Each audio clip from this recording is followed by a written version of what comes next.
Tonight we've come to Inverness, and welcome to Question Time. And on our panel here in the Highlands, the former leader of the Liberal Democrats, Charles Kennedy, the leader of the Labour Party in Scotland, Joanne Lamont, the former Conservative Secretary of State for Scotland, Michael Forsyth, the Daily Mail columnist, Melanie Phillips, a member of Alex Salmond's SNP cabinet, Alec Neil, and the actor, you may have seen him as a Bond villain in GoldenEye and a host of other films, Alan Cumming. The first question is from Matthew Davis. Mr. Davis, please. Have this weekend's Jubilee celebrations made us feel more British and damaged the campaign for independence? Good question. Charles Kennedy. Yes, I think they've certainly engendered more of a feeling of Britishness. I don't think that necessarily feeds through to damaging the campaign over Scottish independence. But I did think it was interesting, although within Scotland there's a more visibly more subdued royal presence, or Jubilee presence, bunting, Union Jacks, flags and all the rest of it. Two things struck me as quite interesting looking at the London scenes at the weekend, on the days when you could see it clearly. All those people in the Mall, lots of Union Jacks. So I think that inevitably, therefore, there's been a greater sense within Scotland. I don't think it's still running at the rate that it does south of the border. And, you know, what would I put in my tombstone to describe myself? I'd put a Highlander first, and I'm not saying that just because of where we happen to be.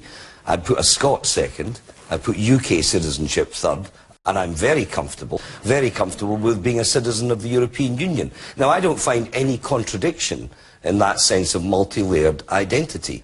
And I don't think most Scots do. And I don't think the English should either, for that matter. Alan Cumming. Well, I think that there's a sort of a smokescreen about this whole issue about what it means to be British in terms of the independence question. Because, you know, after independence, and I do support it and I hope that it happens, after that we will still be British, we will still be a part of the British Isles. You know, I'm Scottish and I'm British, I'm still going to be Scottish and British after independence. And I think the notion of Britishness is a symbol. I think this past weekend people have felt good about being here, celebrating the Queen, celebrating all she does. I don't think that that's what the independence movement is about. That's about taking political power from Westminster and bringing it back to Scotland so that people in Scotland can rule themselves.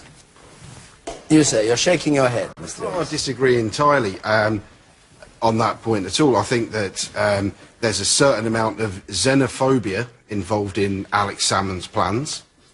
I absolutely disagree with you. Absolutely and I think the thing that shot himself in the foot more than that is the launch, where he wheeled out a lot of Hollywood stars, yourself included, that don't even pay tax in this country. Okay, right, so, first of all, sir, I do pay tax in this country. I am a citizen of this country, I'm a resident of this country. I am born in Scotland, my family lives here, I work here. All that aside, even if none of those things were true, I'm a human being with an opinion. Now, David Clegg and David Cameron and Nick Clegg, they can't vote in the referendum, but they still have strong opinions about it, don't they? Of course they do.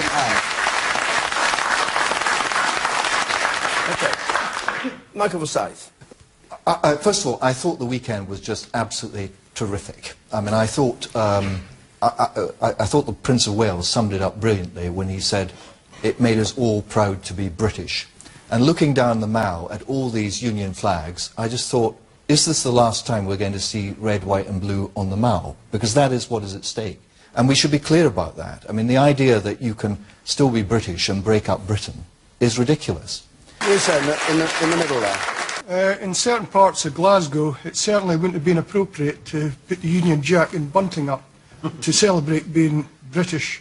So it really wasn't a Jubilee celebration, Scottish people. And you sit down here. In Edinburgh, the council were giving away bunting. It isn't about bunting. This whole issue isn't about bunting. It isn't even about flags. Flags are symbols, but that's not what the independence issue is about. And it's not going. That feeling's not going to go away. We're not talking about the independence issue. We're talking about celebrating. We said that this would be the last time we'd see the Union Jack on the Mall. That's true. If Scotland leaves the Union, there will no longer be a Union. You think everyone's going to throw the Union Jacks away? Well, of course, Scotland will be an independent country. there'll be the rest of the United But do you Kingdom. think people from the United Kingdom are going to throw the Union Jacks away? It won't be the same country any longer. I thought the Jubilee celebrations were great fun.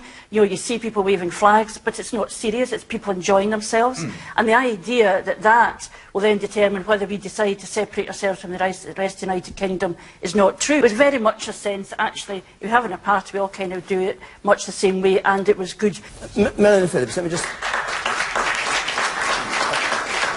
remind you of the question, which is Mr. Davies' question, which is, did the celebrations make people feel more British and therefore damage the campaign for independence? Is that a link that you would make? The two are incompatible? I would make that link, yes. I mean, I think that the Jubilee celebrations were probably Alex Salmond's worst nightmare. I mean, the thing about being British, why people were so ecstatic at that weekend, is that for so many years patriotism has been a sort of dirty word. But interestingly, it's been a dirty word particularly when it comes to England.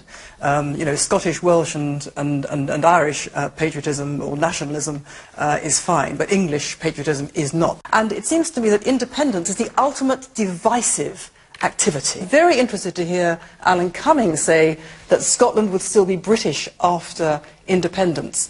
The United Kingdom would remain. It would remain the United Kingdom, but of England, Wales and Northern Ireland. What would be bust would be Great Britain. Great Britain is England and Scotland. Bring in our SNP representative here tonight, Alec Neil. Can I say, David, I totally disagree with Melanie. First of all, the Queen is the Queen of 16 countries, including, for example, Australia. And the fact that the Australian Prime Minister and Australia celebrated the Jubilee doesn't make them feel more or less British. They were just celebrating the Jubilee and 60 years of service by the Queen. The second point is, the Union of the Crowns was in 1603, 104 years before the Union of the Parliaments. And what independence is about is a dissolution of the Union of the Parliaments, not the dissolution of the Union of the Crowns. And when Scotland becomes independent, hopefully in 2016, the day after independence, the Queen will be the Queen of Scots, as she has always been, as well as the Queen of England, and the Queen of Australia, and the Queen of New Zealand. And let me say this, it's a very comparable situation we would find ourselves in an independent Scotland to the Swedes and the Norwegians, for example, both of which have monarchies, find themselves in. And that is, they are Swedish and feel Swedish, they are Norwegian and feel Norwegian, but they are also Scandinavian and feel Scandinavian. And after independence, we will be Scottish, self-governing Scotland, but we will also have a British dimension as well. And I think Charles Kennedy is right. You can feel, in my case, I'm an Ayrshire man, I'm a Scot, and I feel British and European as well. There is no contradiction whatsoever. Why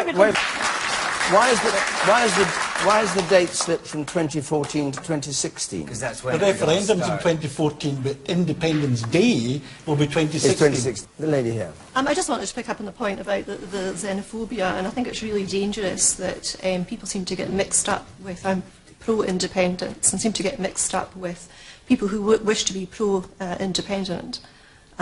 Seem to hate the English, and that absolutely isn't the case. It's not about hating anybody, it's about wishing to make our own decisions in Scotland for the Scottish people, and that's it. Yeah, the comment about xenophobia I find quite insulting. This has been used as a scare tactic for many years now, and the people of Scotland have grown up. They understand Scotland is not a xenophobic country. It's one of the most welcoming countries in the world, and will continue to be so. Can I also make another point about what Michael Forsyth said about it was the last opportunity to see the red, white and blue flags flittering down the Mall? The Queen will continue as head of state in Scotland. Can you explain why the blue will come out of the flag? The Union flag is made up of the flags of the constituent parts of the United Kingdom. And you can't argue that you're going to break up Britain and have a separate Scotland and still have the Union flag.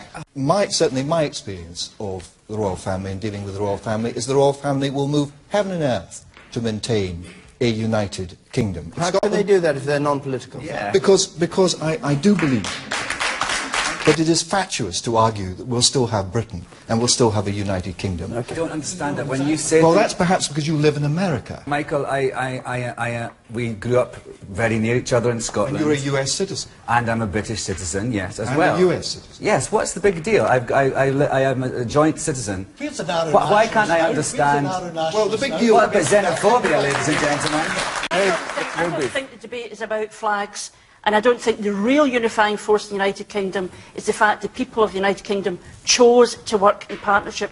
It is a choice and a partnership. A very brief point, and that is, what we want is political independence, but the SNP has always said the social union with the rest of Britain remains. And part of the social union is the monarchy. Part of the social union is the relationship and the free travel between Scotland and the rest of the United Kingdom, all of which remains. We are a social union, but that doesn't stop us from being politically independent and running our own country. Right, let's move on. Michael Vassallo. I can't get my head around this concept of independence where some other central bank and some other government sets your interest rates and so on. I mean, I think the point that was made by Melanie explains exactly how this euro experiment is going to end in disaster and cannot be made to work.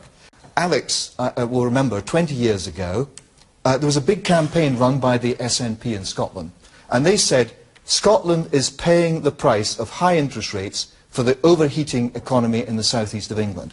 And I found it really difficult to deal with because they were absolutely right. Within our monetary union, within the United Kingdom, it is very hard to set interest rates which will cover the United Kingdom with all our integrated facilities. You cannot do it. And Alan Cumming, and then I come to you up there. Well, I just think this is another example of how the Cameron-Clegg combo is out of touch with, you know, different parts of the country. Up here, where people live in rural areas and need their cars and rely on their cars, and the fuel is of paramount importance. But I'm also, if I may say, reeling from Melanie's comment that all these green issues are bogus. No, really? Yes. What the hell? I mean, I think that there's a point that, you know, we need to embrace all these other forms of energy and not rely on petrol. So I guess I am agreeing with you in a minuscule way, but you know, also in Scotland we have 25% of Europe's wind and tidal power at our disposal that we can invest in. Money should we should be able to have the opportunity to invest in that. And also, Joanne, if I may say, as the non-political person at this table, I find it crazy... You're a political person. You sat beside Alex Salmond when he announced the referendum. Well, not a paid political person. Oh, I see. Excuse me, I was political before I was ever... Not an elected political person. Not an elected political person or a writer for a right-wing rag.